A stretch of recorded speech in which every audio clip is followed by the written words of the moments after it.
In 1600, when Queen Elizabeth I granted a royal charter to the East India Company, few could have predicted that a group of merchants seeking trade would eventually rule over one of the richest lands on earth. At the time, the Mughal Empire was still at its peak under Akbar and Jahangir, but by the early 18th century, cracks had begun to form. The death of Aurangzeb in 1707 left a vast empire struggling with internal strife, regional rebellions, and economic strains. The company, through diplomacy, deception, and force, found the perfect opportunity to exploit these weaknesses.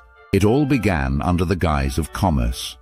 The East India Company established trading posts in Surat, Madras, Bombay, and Calcutta, securing favors from local rulers who saw them as mere traders. But as Mughal authority declined and regional powers like the Marathas, the Nawabs of Bengal, and the Nizams of Hyderabad sought dominance, the traders positioned themselves not just as a commercial enterprise, but as kingmakers.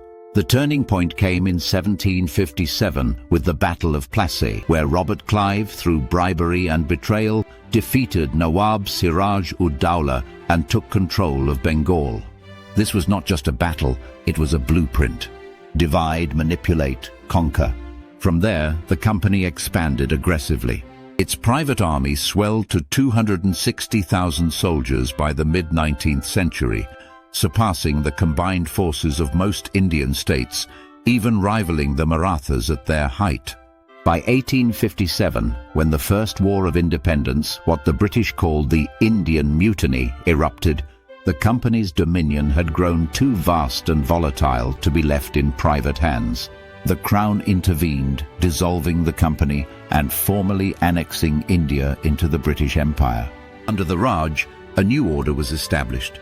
Railways, legal codes, and institutions were introduced not for the benefit of the natives, but to fortify imperial control.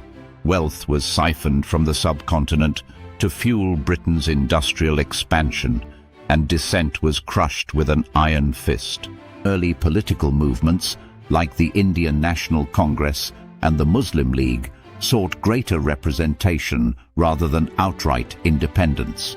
However, after World War I, events like the Rowlatt Act protests of 1919 and the Jallianwala Bagh massacre radicalized the struggle, transforming it into a demand for complete self-rule. By the 20th century, figures like Gandhi, Jinnah, and Nehru were leading the charge. Yet independence was not won solely through protests, marches, or political maneuvering. The British Empire stood triumphant after the First World War, but by the end of the Second, it was staggering. The war had drained its economy, and anti-colonial sentiments were igniting across its vast dominions. The imperial grip on India had grown untenable. In 1947, Britain relinquished its prized colony, hastily partitioning it into India and Pakistan, leaving behind chaos, bloodshed, and lingering scars. Nearly 15 million people were displaced, and an estimated 1 to 2 million perished in one of history's largest forced migrations. In the wake of this tumultuous exit, the question remains, did India and Pakistan truly win their independence, or did the empire simply lose the ability to hold on? If Britain had remained strong, would any of the movements for independence have succeeded, or would they have been crushed like previous revolts?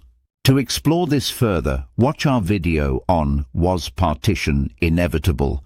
To understand what a united India might have been like.